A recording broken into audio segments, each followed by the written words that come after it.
दोस्तों, सनातन हिंदू धर्म के प्राचीन पुराने और शास्त्रों में पक्षियों के संबंध में बहुत ही महत्वपूर्ण संकेत और उपाय बताए गए हैं। पक्षियों के पंखों को प्राचीन काल से ही शुभता का प्रतीक माना जाता है। अलग अलग पक्षियों के पंखों का उपयोग अलग अलग पूजा अनुष्ठान में किया जाता है। पक्षियों के पंखों को घर में रखना भी बहुत शुभ होता है। आज हम आपको ऐसे पक्षियों के बारे में बताने जा रहे हैं जिनके पंखों को घर में रखना से घर में सुख समृद्धि बढ़ती है। इन पंखों को अगर आप सही दिशा और सही स्थान पर रखते हैं तो निश्चित ही आपके धन में वृद्धि होती है। पक्षियों के पंखों का अचानक से मिलन भी कई प्रकार के संकेत देता है। यदि आपके घर में किसी पक्षी के पंख गिरते हैं तो इससे आपको शुभ अशुभ संकेत भी प्राप्त हो सकते हैं, जिन्हें कभी नजरअंदाज नहीं करना चाहिए। इन पंखों को आप संभल कर सही स्थान पर रखते हैं तो इसके शुभ परिणाम भी आपको मिल सकते हैं। लेकिन ध्यान रहे, कभी भी किसी पक्षी को मार कर उसके पंख नहीं लानी चाहिए। यदि पक्षी खुद अपने पंख गिरा देता है तभी उसके पंख का इस्तेमाल करना चाहिए। पक्षियों को उनके पंखों के लिए मारना पाप माना गया है। तो चलिए जान लेते हैं कौन से पक्षियों के पंख मिलन अथवा घर में रखना शुभ होता है। सबसे पहले है मोर पंख। दोस्तों, मोर पंख के वास्तु शास्त्र और ज्योतिष शास्त्र में कई महत्वपूर्ण उपाय बताए गए हैं। वास्तुशास्त्र के अनुसार मोर पंख घर में शांति और सुख समृद्धि के लिए बहुत ही उपयोगी वस्तु है। इसे शास्त्रों में एक प्रकार का यंत्र ही कहा गया है जो धन संपत्ति को आकर्षित करता है। यदि मोर पंख को घर में सही दिशा और सही स्थान पर रखते हैं तो इससे घर में धन का आगमन होता है। संचित धन में कई गुना अधिक वृद्धि होती है। मोर पंख को घर में रखना से पैसे की आवक कई गुना बढ़ जाती है। इसके लिए आपको केवल 3 मोर पंख लेने हैं और उससे जुड़े महत्वपूर्ण वास्तु उपाय करने हैं, जिसके बारे में आज हम आपको बताएंगे। इसीलिए इस महत्वपूर्ण जानकारी को आप पूरा जरूर सुने।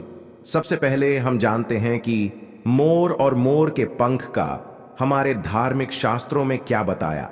मोर पंख एक चमत्कारिक यंत्र होता है और इसका प्रयोग तांत्रिक क्रियाओं में भी किया जाता है।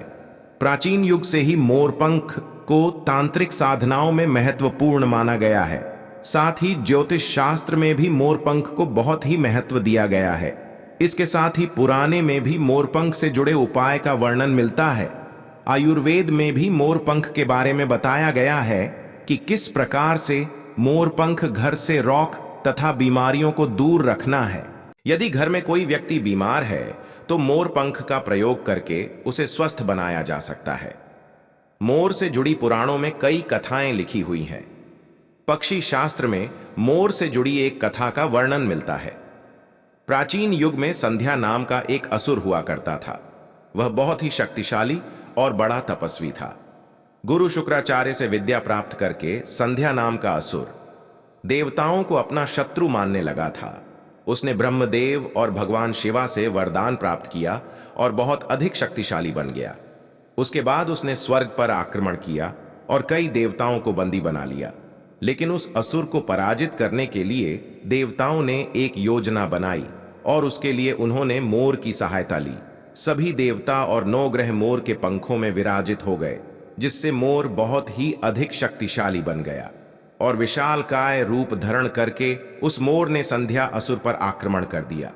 इस युद्ध में संध्या असुर का वध हो गया और देवताओं को उनका आधिपत्य फिर से प्राप्त हुआ। सभी देवताओं ने मोर की प्रशंसा की और उसे भी पूजनीय होने का वरदान दे दिया। तभी से मोर को बहुत ही पवित्र माना जाता है। जिस स्थान पर भी मोर पंख होता है वहां पर ऐन ग्रहण का अशुभ प्रभाव नहीं पड़ता है। दोस्तों, केवल आर्षि मुनि और देवता ही नहीं बल्कि भगवान श्री कृष्ण भी मोर की प्रशंसा करते हैं। भगवान श्री कृष्ण ने मोर की श्रेष्ठता वर्णन किया है और उन्होंने मोर के पंख को अपने मुकुट में धारण करके मोर के श्रेष्ठ होने का प्रमाण भी दिया है। मोर पंख के बिना भगवान श्री कृष्ण कहानी पर भी नहीं जाते हैं। श्री कृष्ण कहते हैं, मोर शांति और प्रेम का प्रतीक, समृद्धि का भी प्रतीक है। मोर का पंख मनुष्य की हर प्रकार की नकारात्मक शक्ति से रक्षा करता है। केवल हिंदू धर्म में ही नहीं बल्कि दुनिया के सभी धर्म में मोर को विशेष महत्व दिया गया। मोर पंख की अद्भुत शक्ति के बारे में जानते थे, इसीलिए सभी धर्म के मोर को महत्वपूर्ण स्थान दिया गया है। हिंदू धर्म में मोर को धन की देवी मां, लक्ष्मी विद्या की देवी सरस्वती, भगवान श्री गणेश, हनुमान जी तथा कार्तिकेय जी से भी जोड़कर देखा जाता है। मां लक्ष्मी को सुख, समृद्धि और संपन्नता की देवी माना जाता है। मोर पंख का प्रयोग करके मां लक्ष्मी को प्रश्न किया जा सकता है और सुख संपन्नता को प्राप्त किया जा सकता है। यदि मोर पंख के साथ आप अपने घर में बांसुरी रखते हैं तो इससे परिवार में प्रेम और सहर बना रहता है। दोस्तों, हमारा घर एक मंदिर की तरह होता है। अगर इसमें रहने वाले सदस्य रोज आपस में झगड़ा करने लगे तो यह मंदिर कम, युद्ध का मैदान अधिक लगता है। घर में क्लेश और झगड़ा होने के कई कारण हो सकते हैं, लेकिन सबसे बड़ा कारण होता है घर में नकारात्मक ऊर्जा का प्रवेश करना। लेकिन हमारे घर में यह नकारात्मक ऊर्जा आखिर कहां से प्रवेश करती है और इस नकारात्मक ऊर्जा को दूर करने के लिए कौन से उपाय करने चाहिए? वास्तु शास्त्र के अनुसार प्रत्येक घर में नकारात्मक ऊर्जा फैलाने वाली चीज मौजूद होती है। इन वस्तुओं के बिना हमारा घर चल नहीं पाता है। इन वस्तुओं को तो हम घर से बाहर नहीं निकाल सकते हैं, लेकिन उसे नकारात्मक ऊर्जा को अवश्य बाहर निकाल सकते हैं। इसके लिए हमें मोर पंख का प्रयोग करना चाहिए। इसके लिए मोर के पंखों को आप अपने घर पर खूब जोर जोर से हवा में हिलाएं। इससे आपके घर की जितनी नकारात्मक ऊर्जा है वह आपके घर से बाहर हो जाएगी। यदि रोज सुबह पूजा के बाद आप ऐसा करते हैं तो आपके घर की सारी नकारात्मक ऊर्जा घर से बाहर चली जाएगी और आपके घर में सुख शांति बनी रहेगी। इसी बात को ध्यान रखते हुए आज हम आपको बताएंगे कि घर में वह कौन सी जगह है जहां पर आपको मोर पंख जरूर रखना चाहिए, और इन जगह पर अगर आप मोर पंख रख देते हैं तो आपके घर में भी सबसे अधिक सकारात्मक ऊर्जा बनी रहेगी।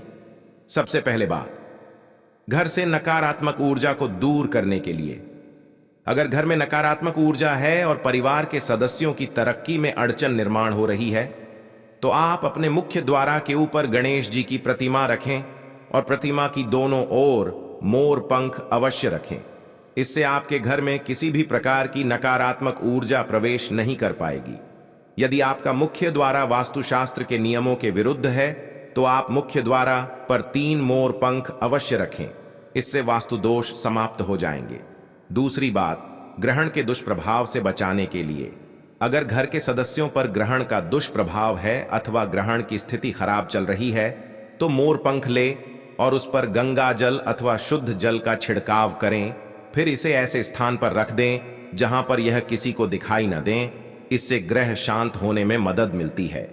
तीसरी बात, बुरी नजर से बचाने के लिए, अगर घर के किसी सदस्य अथवा बालक को बुरी नजर लगी है या उस पर किसी की बुरी नजर का प्रभाव पड़ा है तो सोते समय उस व्यक्ति के तकिए के नीचे मोर पंख रखें और दूसरे दिन इसे किसी बहते जल में डाल दें। इससे बुरी नजर उतार जाती है।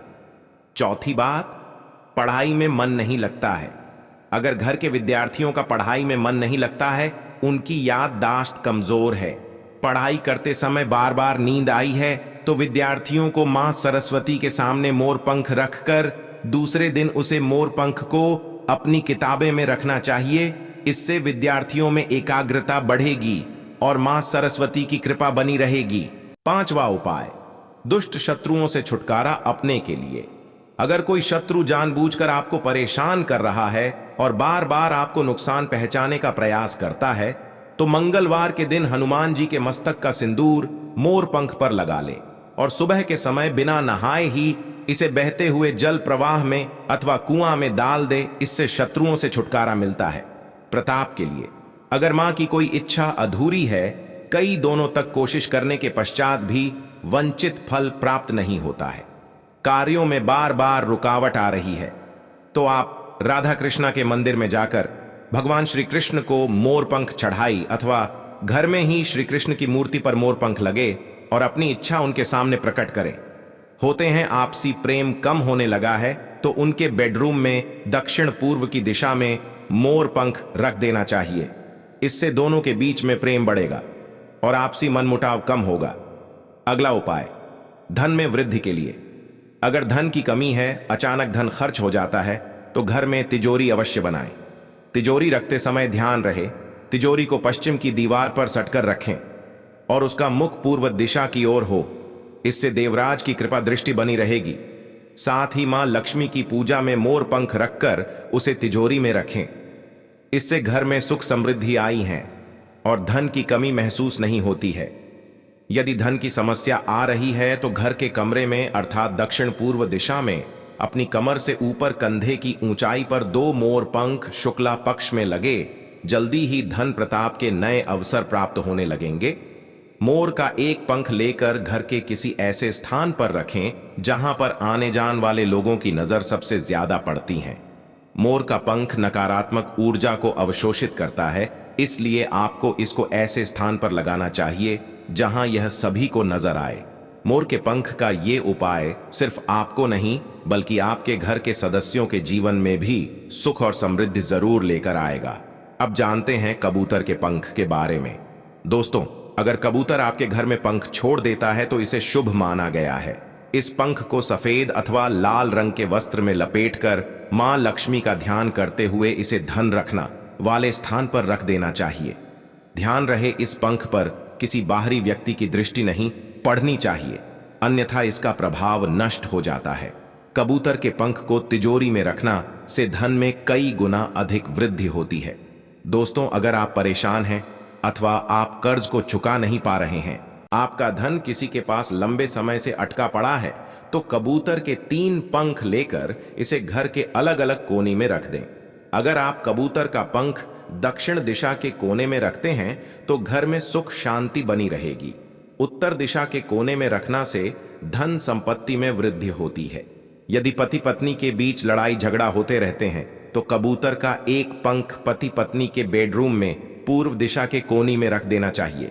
इस उपाय से घर में शांति बनी रहेगी और पति पत्नी में प्रेम और विश्वास बढ़ेगा। शास्त्रों के अनुसार कल रंग का पंख झांझ साहस और दीर्घायु का प्रतीक होता है। यह पंख आमतौर पर कौवे का होता है। इसका प्रयोग तांत्रिक क्रियाओं में भी किया जाता है, लेकिन बुरी नजर से बचाने के लिए किसी भी कौवे पंख को व्यवसाय के स्थल पर पत्थरों के बीच में रखना बहुत उपयोग राहत है। इससे व्यक्ति को सही निर्णय लेने की क्षमता प्राप्त होती है और सफलता मिलती है। तो दोस्तों, इस प्रकार से आप इन पक्षियों के पंखों का उपयोग अपने घर में कर सकते हैं। उम्मीद है आपको यह जानकारी अच्छी लगी होगी। वीडियो को लाइक जरूर करें और कमेंट में जय श्री कृष्णा लिखना न भूलें।